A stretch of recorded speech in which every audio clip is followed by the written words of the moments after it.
तुम्हाला पण असा मऊ आणि लुसलुशीत आलू पराठा बनवायचा आहे? चला तर सुरुवात करूया. तर सगळ्यात पहिले मी 3-4 आलू असे कुकरला उकडायला घेतलेले आहेत. आता ते होईपर्यंत आपण 3-4 मिरच्या घेतल्या, थोडीशी कोथिंबीर आणि जिरं टाकून बाजूला ठेवलेलं आहे. त्यासाठी आता पीठ मळून घेऊया. तर 2 वाटी मी पीठ घेतलं आणि थोडंसं मीठ टाकलं, थोडंसं तेल टाकलं आणि आता मिक्स करून घेत आहे.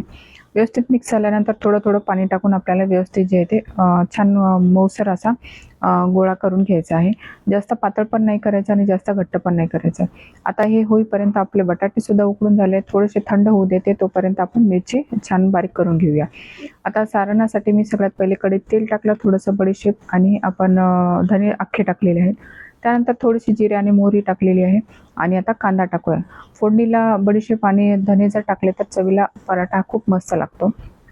त्यानंतर मी थोडंसं कढीपत्ता आणि हिरवं वाटण जे केलं होतं ते सुद्धा यामध्ये टाकून घेतलं.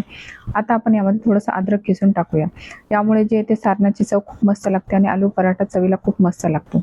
आता यामध्ये मी अर्धा चमच हळद टाकली, पाऊण चमच यामध्ये जे आहे ते धने पावडर टाकून घेतलं आणि अर्धा चमच यामध्ये लाल तिखट टाकले. आता मिक्स करून घेतलं आणि आपण जे बटाटे उकडून थंड केलेले होते ते सुद्धा आपण आता हाताने असे कुस्करून यामध्ये टाकून घेऊया. आता थोडंसं व्यवस्थित मिक्स करून घ्यायचं आणि नंतर मी यामध्ये थोडंसं मीठ टाकून घेतलेलं आहे. तर आता मीठ थोडंसं मी अंदाज येण्यासाठी मी थोडंसं उशिरा टाकलेलं आहे. तुम्ही अगोदर टाकलं तरीसुद्धा चालेल. आता हे सगळं व्यवस्थित मिक्स करून घेऊया, म्हणजे जे काही मसाले आहेत ते सगळे छान सारणाला कोटिंग झाले पाहिजे. आता त्यानंतर मी थोडंसं कोथिंबीर टाकून एक वाफसुद्धा घेतली आणि आता व्यवस्थित मिक्स करून थंड करायला ठेवूया. तर आपलं सारण अगदी रेडी आहे. आता याचे छोटे-छोटे गोळे करून घेते, म्हणजे आपल्याला जे ते पराठे करताना अगदी सोपं जाईल. त्यानंतर कणिकसुद्धा चांगली मळून घेतली होती. आता ही व्यवस्थित अशी गोळा करून घ्यायची आणि त्यामध्ये आपण जसं पुरण भरतो त्याप्रमाणे आपल्याला हे सारणाचा एक छोटा गोळा त्यामध्ये टाकून घ्यायचा आणि व्यवस्थित बंद करून घ्यायचं. बघा, या पद्धतीने जर तुम्ही पराठा केला तर तुमचा पराठा अजिबात फुटणार नाही किंवा लाटताना सुद्धा जे आहे ते सारण अगदी काठोकाठ भरेल एवढा हे मस्त होतो.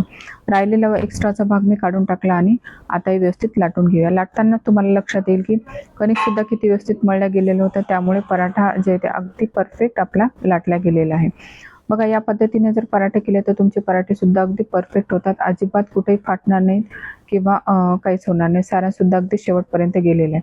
आता याला छान व्यवस्थित भाजून घेऊया, म्हणजे जे आहे ते पराठा व्यवस्थित आपला जे आहे ते भाजला जाणार आहे. साईडला मी थोडंसं तेल टाकून घेतलं आणि दुसऱ्या साईडने आता पलटून घेतलेलं आहे. दोन्ही साईडला चांगलं तेल टाकून घ्यायचं आणि व्यवस्थित भाजून घ्यायचं, म्हणजे आपला पराठा जे आहे ते मऊ आणि लुसलुशीत तयार होतो. अशाच प्रकारे बाकीचे सुद्धा पराठे मी लाटून घेते आणि भाजून घेणार आहे.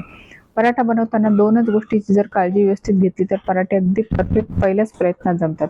सगळ्यात पहिले म्हणजे आलू उकडताना त्यामध्ये पाणी जास्त राहणार नाही याची काळजी घ्यायची, म्हणजे असं डब्यात टाकून उकळून घ्यायचे जेणेकरून ते कोरडे होतात. त्यानंतर चांगले थंड होऊ द्यायचे आणि नंतरच ते त्याचे आपल्याला सारण बनवायचं.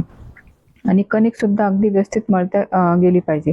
बघा, अगदी गरम याच्यावर जर बटर टाकलं तर अगदी तसा सुद्धा पराठा खाल्ला जातो, एवढा हा मस्त होतो. नक्की एकदा करून बघा आणि आवडल्यास लाईक, शेअर, सबस्क्राईब करायला अजिबात विसरू नका.